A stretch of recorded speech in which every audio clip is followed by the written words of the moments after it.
Good morning, everyone. So another big issue or trickiness that exists in the Chinese market is HR issues.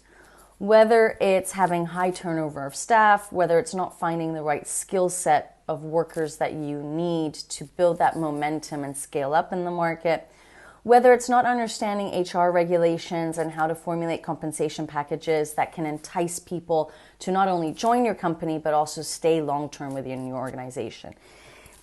HR in general is probably, for me, when I first started in China, took up almost 60% of my time to create SOPs, to understand the right type of people that were going to fit within the organization and that would also be motivated enough to help me to scale up the company.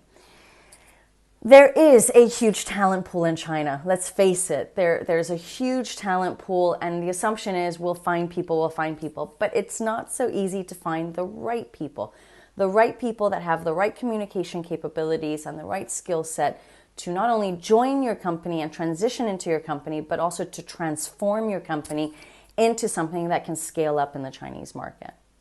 On the other side, you also have the issue around HR regulations, whether it's about income tax, social insurance, housing fund, and the visas, and the list goes on. There's always issues that can complicate how you structure salary packages, how you have employment contracts, how you have employee handbooks. It all can actually get a little bit complex. Getting a foundation set for your HR department is critical. Whether you hire a recruitment person in your team to help you build up that team, whether you outsource that function to headhunters, whether you outsource your payroll to an agent, or whether you do your payroll in-house is completely up to you. You have to understand what is the best dynamic for your organization. The tip I'm going to give today is make sure you don't spend 60% of your time on HR issues. You should be spending 60% of that time on scaling up your organization and making sure it grows. HR should not be a roadblock or obstacle to push your company forward in the Chinese market. So just a couple of tips that I want to highlight today is, one, figure out your recruitment process. Are you going to outsource? Are you going to use headhunters? Are you going to do that in-house? Understand the qualifications you need very clearly. Don't settle for less than those qualifications. If you settle for less, it will lead you into trouble and you'll be firing that individual or terminating them after a short period of time.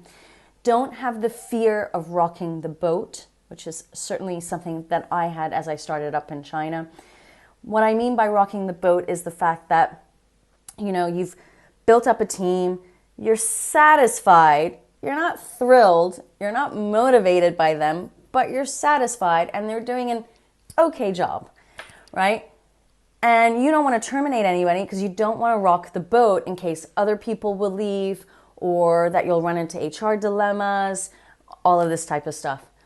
My tip for that is rock the boat. If somebody is not good, terminate them straight away. Don't wait around twiddling your thumbs and saying, oh, we'll see how they develop. No, if somebody's not the right fit for your organization and you can see that, then it's the opportunity to say, thank you very much for your time, but we need to replace you or we need to find another solution internally to encompass those responsibilities and those activities.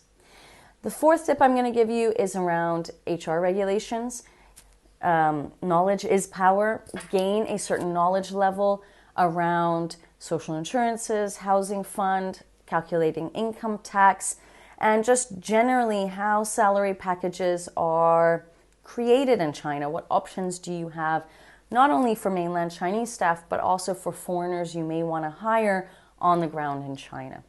The fifth is evaluate. Do you need a foreigner on staff or not? I always think during the startup phase for a foreign investor, it is invaluable to have somebody on the ground supporting your business who is that communication bridge between the Chinese subsidiary and the headquarter. Now, whether that person is a foreigner, whether that person is a mainland Chinese individual, whether that person is a Hong Kong Chinese person, a Singaporean, whoever that person might be, my tip there would just be evaluate whether it would be important for them to have Chinese language skills. Do they already have China experience? Not that you have to babysit them during their culture shock in China. Do they have the skill set capable of acting as a GM, acting in a managerial position to support your business in China? So I'm going to leave you there because there's a lot of tips rolled into this video around HR, but it is probably something that you tend to think you won't spend a lot of time on because there's this pool of talent available and you just follow the procedures and processes.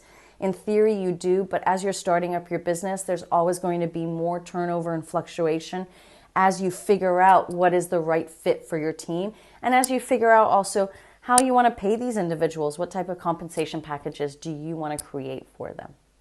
I hope this video has helped, and if you've got any questions, don't hesitate to reach out. Have a great day, take care, and goodbye.